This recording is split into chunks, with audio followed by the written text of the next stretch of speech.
Bom dia, meus amados irmãos, a graça e a paz do Senhor Jesus, louvado seja sempre o nome do Senhor. Eu sei que você percebe, e todos percebem, que o mundo é um mundo que é marcado por muitas injustiças e, portanto, sempre há pessoas que sofrem nas mãos de outras pessoas. Isso são as marcas do pecado no mundo. Mas, Salmo 103, Davi, que foi um homem bastante injustiçado pelo próprio Saul, que o perseguiu sem nenhuma razão. Afinal das contas, Davi nunca teve interesse em tomar o trono de Saul. Ele, que foi tão perseguido injustamente, diz: O Senhor faz justiça e julga a todos os oprimidos. Manifestou seus caminhos a Moisés e os seus feitos aos filhos de Israel. Observe que Davi ele faz menção da história de Israel. E isso é muito importante. Nós temos visto nos Salmos que a história do povo de Deus, ou seja, a Escritura Sagrada, a revelação que Deus deu a Israel, está sempre sendo citada. O que isso nos mostra? Que a base da fé deles estava em todas as promessas de Deus, naquilo que Deus havia revelado, que havia prometido, que a vida havia ensinado ao povo do Senhor. E Davi esperou em Deus por causa disso. Por que ele esperou tanto em Deus? Porque ele sabia que o Deus de Israel era um Deus justo. Vocês lembram o que aconteceu? No capítulo 1 de Êxodo, nos conta que Faraó e o Egito maltrataram absurdamente o povo de Israel.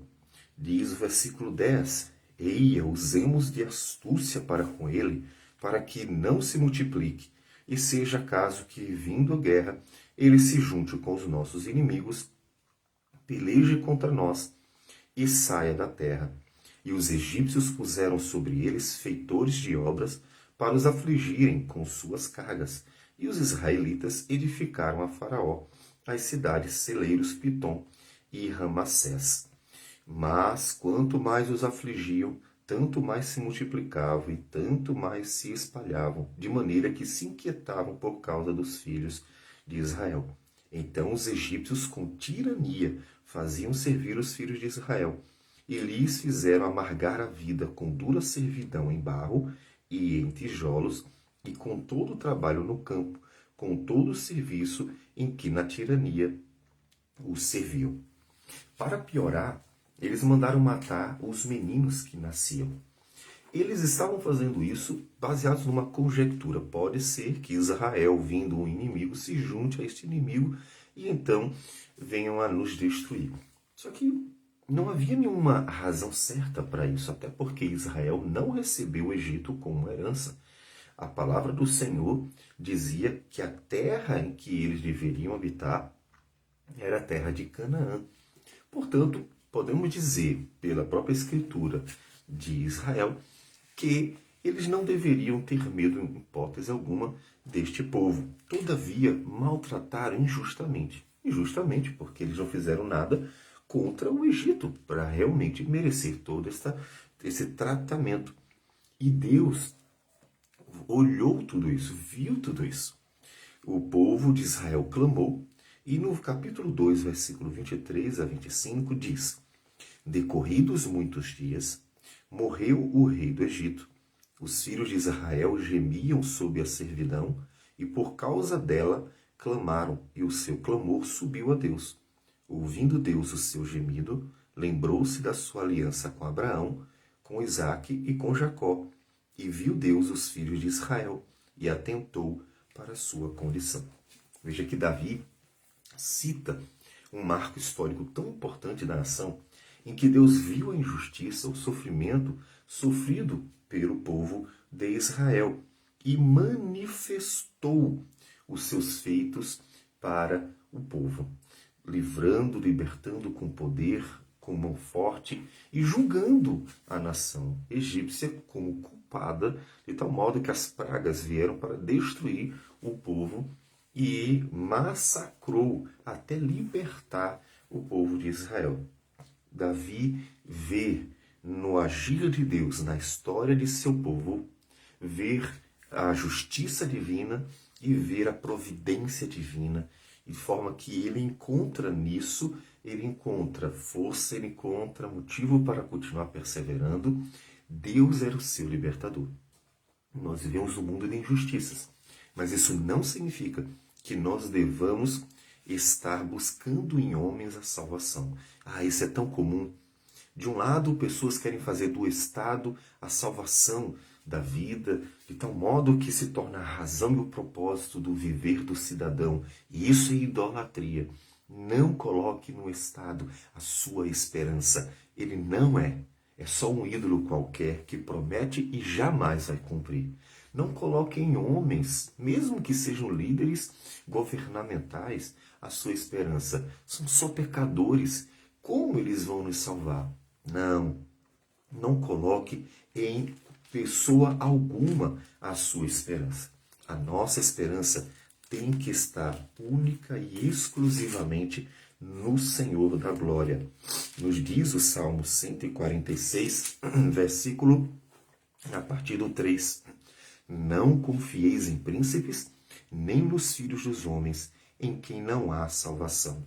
Sai-lhes o espírito e eles tornam ao pó. Nesse mesmo dia perecem todos os seus desígnios. Bem-aventurado aquele que tem o Deus de Jacó por seu auxílio, cuja esperança está no Senhor, seu Deus, que fez os céus e a terra, o mar e tudo o que neles há, e mantém para sempre a sua fidelidade, que faz justiça aos oprimidos e dá pão aos que têm fome. O Senhor liberta os encarcerados, o Senhor abre os olhos aos cegos, o Senhor levanta os abatidos, o Senhor ama os justos, o Senhor guarda o peregrino, ampara o órfão e a viúva, porém transtorna o caminho dos ímpios. O Senhor reina para sempre, o teu Deus, ó Sião, reina de geração em geração. Aleluia. Ele sim deve ser a sua esperança, a sua salvação, como era a de Davi, que durante a sua vida olhou para o Senhor e, quando injustiçado e oprimido, esperou na providência de Deus e Deus o acolheu. Tanto que Davi vai morrer em sua velhice, tendo reinado sobre o povo de Israel 40 anos. E Deus esteve cuidando dele em todo este tempo, porque ele esperou no Senhor, porque ele confiou no Deus da sua salvação e não nos homens. Portanto, não importa quão maus sejam os dias e quão maravilhosas, entre aspas, sejam as promessas que os homens façam de dar ao povo algo bom, vida boa, tempos melhores, confie só no Senhor. Esse é um ano em que os mentirosos abrem a boca para prometer muitas coisas às pessoas. E, infelizmente, por causa da ignorância, muitos vão acreditando nas promessas dos políticos. Não faz isso. Você deve confiar no Senhor. São apenas pecadores ambiciosos, gananciosos, que querem o poder e o dinheiro e usam o povo para alcançar esses benefícios. Confie no Senhor. E já que precisamos de políticos, infelizmente, para governar a nossa nação, clame a Deus por isso também. Ó Senhor, livra-nos dos homens maus. Dá-nos alguma coisa que preste, para que a gente possa, pelo menos, ter um pouco de alento. Tenha misericórdia conforme a tua vontade. E então entregue nas mãos do Senhor o destino da nossa nação, para que a nossa confiança esteja sempre e somente nele, que é o único Senhor e Salvador de todo aquele que crê. Portanto, espere no Senhor e faça dele sempre a sua esperança em dias maus e em dias bons. Vamos orar ao Senhor. Senhor Deus amado, obrigado por tudo. O Senhor é a nossa esperança. Temos sido cercados de homens maus. Vimos, Senhor Deus, em nossa própria história, como pessoas más podem perseguir outras, podem tentar prejudicar, fazer mal, como são injustas, mentirosas, enganadoras, ambiciosas, arrogantes, presunçosas, avarentas. Tudo isso, Senhor, está sempre ao nosso derredor, como um leão tentando nos tragar. Mas, Deus, em tudo isso, esperamos somente em Ti. Confiamos no Senhor, a nossa única salvação.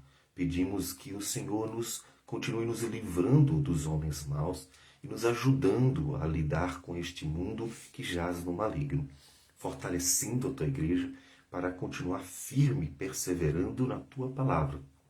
E, ó Deus, que o Senhor possa estar abençoando-nos para que nós continuemos nos alegrando em Ti, nos alegrando nas Tuas misericórdias, Senhor. E essas são as bênçãos que queremos todos os dias. Receba a nossa oração, a nossa gratidão, cuida de nós. Em nome de Jesus. Amém, Senhor. Que Deus abençoe a todos e tenham um bom dia.